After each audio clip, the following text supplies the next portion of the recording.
monde, aujourd'hui je voudrais vous parler de l'entraînement de la mémoire. Comment je fais ça?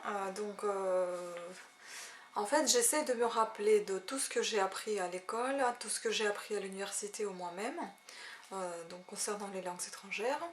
Et donc il suffit de faire des phrases simples en tête, comme vous pouvez faire vous aussi. Donc cet exercice peut être très utile dans l'entraînement de votre mémoire. Vous pouvez les écrire, vous pouvez donc déjà composer ces phrases en tête. Ensuite, vous pouvez les écrire et les lire en s'appliquant sur la bonne prononciation. Donc cet exercice vous permettra de prendre confiance en vous, confiance en ce que vous êtes en train d'écrire, lire. Ça peut être les phrases basiques, c'est pas grave si vous vous rappelez pas des choses plus importantes, des choses plus difficiles. Essentiel déjà de se rappeler de quelque chose. Et dès on se rappelle de quelque chose, qu'on a des petites bases déjà acquises, on peut commencer par ces petites bases et ensuite continuer à évoluer. Voilà. Excusez-moi, j'ai écrit mes petites notes pour me rappeler de ce que je voulais dire. Donc ensuite, donc vous pouvez faire ça en n'importe quelle langue. Aujourd'hui je vais parler d'anglais, mais vous pouvez faire en n'importe quelle autre langue, italien, suédois, russe, autre. Donc après avoir écrit vos phrases, vérifiez sur internet leur bonne transcription, leur bonne grammaire, lisez-les. Et ensuite, voilà, donc moi j'ai déjà fait quelques phrases. Ah oui aussi, si vous n'arrivez pas à vous rappeler des phrases, ou si vous n'arrivez pas à composer les phrases, mais vous vous rappelez seulement de quelques mots, c'est pas grave, écrivez ces mots-là que vous vous rappelez, et comme ça vous pouvez déjà commencer à construire votre propre vocabulaire dictionnaire, puisque ça va être vocabulaire, et puis ensuite vous pouvez le transcrire et traduire en langue natale, et ça vous permettra déjà de commencer par quelque chose. Donc moi, bon, il y a beaucoup plus que ça de phrases qui viennent dans ma tête, mais là, cette fois-ci, comme j'étais encore un petit peu en vacances, j'étais partie là et je suis revenue hier, j'ai fait les phrases à la plage, donc j'en ai fait une vingtaine. Donc, par exemple, I don't speak English. I don't understand. Bon, j'avoue que c'est un peu bête de le dire I don't speak English en anglais, puisque bon, la personne, tu lui réponds en anglais que tu parles pas, mais alors ce que tu parles finalement. Bon. I speak English just little. Please repeat. Can you speak with me?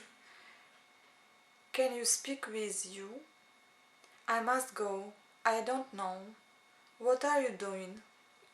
Can I help you? You can help me. My name is Svetlana. I am a student. I live in Paris and I have 32 years old. I'm hungry. If you want, we can go. I must go to sleep. What is your name? Where are you from? I'm from Ukraine.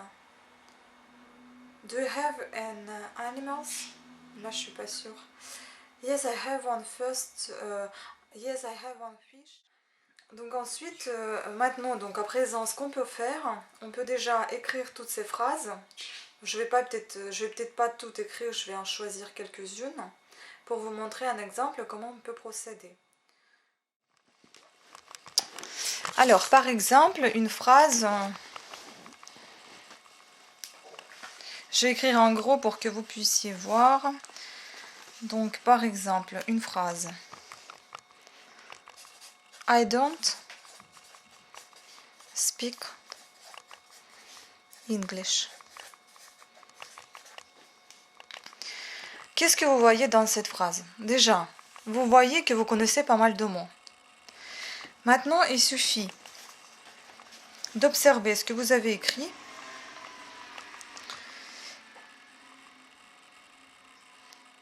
Donc vous pouvez déjà compter à présent le nombre de mots que vous connaissez. 1, 2, 3, 4. C'est déjà pas mal. Donc ensuite, dans cette phrase, il faudra répartir les mots en plusieurs groupes. Déjà ici,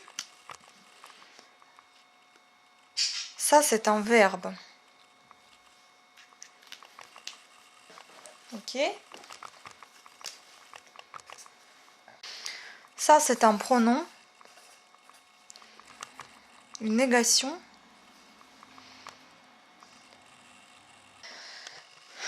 Donc ça, c'est une négation qui comporte un verbe ici. Voilà. Un pronom, négation avec verbe, verbe et l'adjectif. Donc déjà, ce que vous pouvez faire, c'est de faire, pour mieux apprendre le vocabulaire, donc tous les autres mots, vous faites un groupe de pronoms et vous les marquez là, I, you, etc., etc. Vous faites un groupe de verbes. Comme ça, vous allez connaître, vous allez voir déjà ce que vous connaissez et vous les déclinez, vous les conjuguez ces verbes. Donc le verbe, donc ici avec la négation do, donc il doit être à l'infinitif, il est autre que do. Donc le verbe do, et il existe le verbe do plus auxiliaire do qui sont deux choses différentes. Donc le verbe do, c'est did, done, doing. Il signifie faire. C'est un verbe comme les autres. Donc do, did, done. Donc faire. Et l'auxiliaire do n'a pas de signification propre et il est utilisé dans certaines constructions grammaticales. Il ne possède trois formes, do, does, did. Donc il ne possède que trois formes. Donc dans notre cas, ceci n'est pas un verbe, ceci est un auxiliaire. Donc je m'en excuse, c'est un auxiliaire que vous utilisez avec la négation. Mais c'est pas plus mal non plus, comme ça vous allez savoir que vous connaissez un auxiliaire qui est do, qui se décline en does et en did. Bon, ensuite, les leçons de grammaire, vous allez suivre sur un anglais facile ou dans des bouquins. Moi, je vous indique juste comment j'entraîne ma mémoire. Donc, voilà, on a écrit le pronom, on a écrit le verbe, l'auxiliaire. Dans la même case de verbe, vous allez écrire speak. Donc, un autre verbe qui veut dire parler. Vous l'écrivez et vous le conjuguez. I speak. You speak. He, she, it. Speak. Speaks. We speak. You, they speak.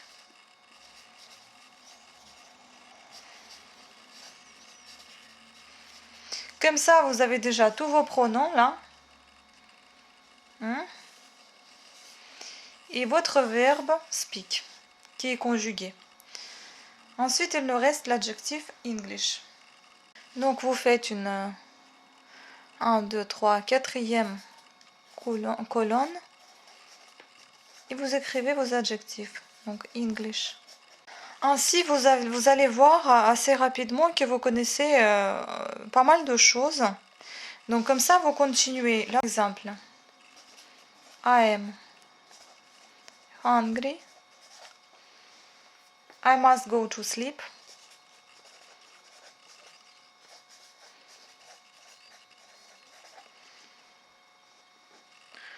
What is your name? Etc. Donc comme ça, vous allez savoir déjà que là, vous avez des pronoms.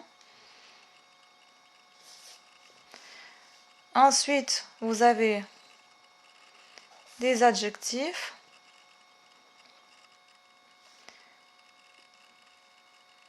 Le nom.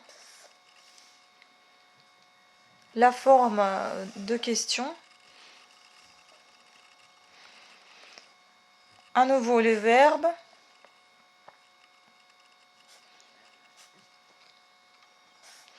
Et ainsi de suite, vous continuez à faire vos colonnes, de diviser un groupe et ainsi apprendre votre vocabulaire selon vos connaissances déjà existantes. Donc to sleep, tous les verbes vont avec le to en général. To speak. Puis les adjectifs. Hungry. To must, je crois que c'est aussi dedans. Puis vous écrivez également les questions. Hein, il y en a plusieurs. Go aussi, to go.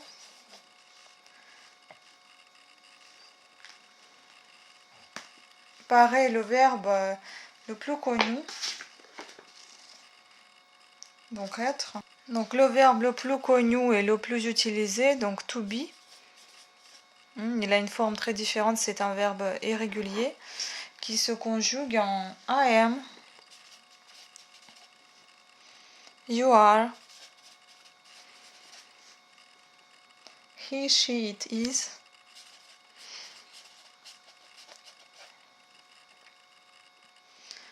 we are, you are, they are.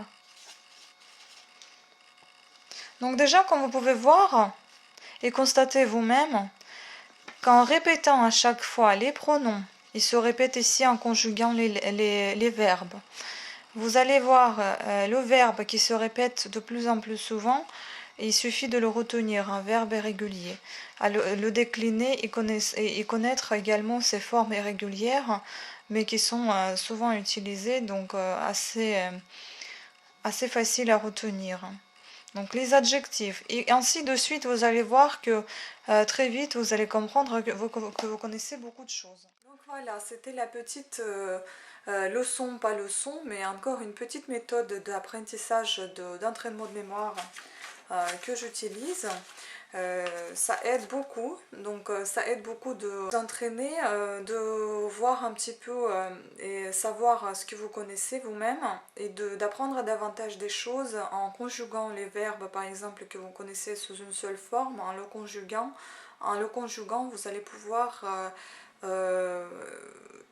composer plus de phrases et avoir un petit peu plus de confiance en vous quand vous parlez l'anglais. Donc voilà, c'est tout ce que je voulais c'est tout ce que je voulais partager avec vous aujourd'hui. Comme ça, vous voyez un petit peu une autre méthode que j'applique dans mon apprentissage des langues. C'est une méthode qui est assez facile et diversifiée. Vous pouvez même faire ça dans le métro en allant quelque part. Vous ne sortez qu'une feuille et un stylo ou même dans l'iPhone. Vous écrivez les phrases et puis ensuite vous les décomposez. Vous faites des petits groupes de mots, donc les adjectifs, les adverbes, les noms, les pronoms, les verbes, les auxiliaires, etc. Et ainsi, vous retenez, vous formez votre propre vocabulaire. Et puis après, vous pouvez composer d'autres phrases avec les mêmes mots ou bien rajouter de plus en plus de mots. Donc pour aujourd'hui, c'est terminé, parce que sinon je vais parler à l'infini, on va en avoir encore plein de choses à se dire. Donc cette fois, à l'entraînement de mémoire, c'est terminé. Je vous souhaite une bonne courage et une bonne chance dans votre apprentissage. J'espère que ça vous a plu, ça vous a aidé un petit peu et peut-être que ça vous a permis peut-être de connaître quelque chose de nouveau. Je l'espère bien et voilà, que ça vous plaira ce petit entraînement de mémoire. Donc je vous souhaite à toutes et à tous une bonne journée et puis un bon dimanche. Il fait très très beau, il y a un beau soleil et je vous dis à très très bientôt. Merci, abonnez-vous si vous aimez. Au revoir.